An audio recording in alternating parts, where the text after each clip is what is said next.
Hi and welcome to Commerce Snacks. Today we will talk about quick wins. How you can optimize your e-commerce journey by adapting some of these key principles that we have identified. And in the last snack, we talked about what kind of short-term effects that you could identify in times of recession. So we talked about that you need to focus on cutting costs, increasing sales by the different tricks that we mentioned last time, and also focus on the customer. So that was important from more of a short-term perspective. But what about the quick wins? Yeah, and certainly today you would like to do this kind of short-term effects on your e-commerce site, and you would like to get them as fast as possible, and that's why we have defined those different quick wins that could be applicable in a good time for you. And because those kind of quick wins, you can find them in different kind of areas. It could be on the landing page. It could be optimizing the checkout. It could be obvious leaks that you find when you are looking into your data. But it could also be in the merchandise area.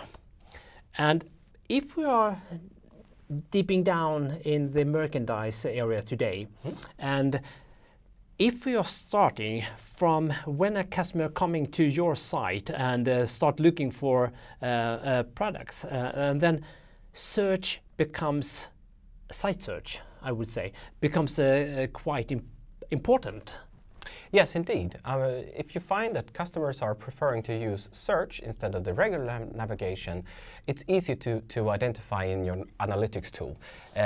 If you find that customers that interact with search has a lower conversion rate than you could say as an average, I'd say if the conversion rate is way below 10% with customers engaging with site search, you're probably leaving money on the table, because users that interact with site search, they have a higher buyer intent. So they know what products they're looking for, they're engaging with the site search to find it. If they're not finding it, they are very likely to drop off. And here you could look into optimizing your site search. One quick one could in this case be to actually have a third-party tool to power the search results.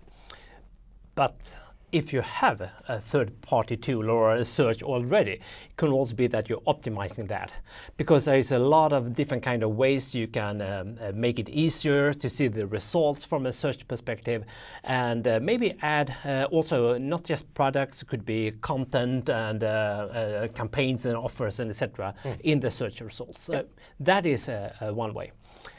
Another thing, when we take the next step in the journey, is maybe that the customer have the search results or going to a category page, and then it becomes quite interesting that you are able to visualize your assortment mix, and also that you can boost products with a high margin, and also maybe showcase new products. And you need a way to do this in a more efficient way, because you don't want to do this manually all the time. So one quick win here could be that also be investing or optimizing your merchandise tools that you are working on. Yes, indeed. I mean, merchandising tools work in the sense that instead of manually sort every listing, the different display shots on your website, you actually apply merchandising rules. So higher margin, or products with that's part of a campaign, or products that you need to sell out that has a low stock that you need to get rid of. So all of those different kind of merchandising rules can be easily applied and then automated across your website. And on the category page also, work on the filtering, so you give the customers a high experience as possible and make it easy for the customer to find the product they are looking for. And then we have the product detail page. The product detail page is becoming more and more important, since customers are Googling and actually, to a higher extent, landing on a product detail page. So sometimes the product details page is referred to as the new homepage. Can you explain a little bit why that is done?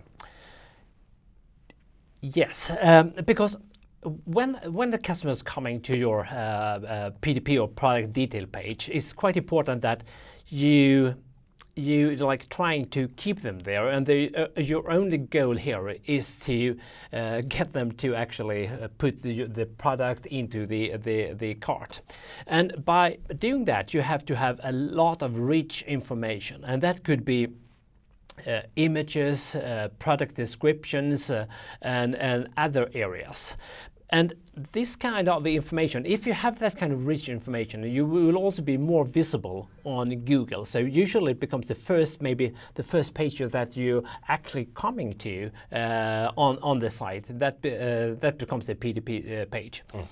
And if you're doing this in a good way, you are describing your products in a good way, giving the customer a good experience and making them convenient in this area. That can also mean that, for example, if you are in fashion, you're selling trousers or something, you can explain what's the style of this kind of product. That can also mean that you actually are like in a later stage lowering the return rate, for example. Yes, I mean we know that in fashion, especially denim, is typically something that drives a lot of returns, since it's so individual how the fit is going to be when trying it out. So one tip could be to include a rating and review service from other customers that can help explain in more simple terms what the style and the fit is of different kind of garments. So, and all of this you're doing in the PIM system. So, yes. So one quick win is that work on your PIM system and product information and optimize that as well. So you have all the right kind of information and tagging. Yeah, in one place. Yeah. And I think that's all we have time for today.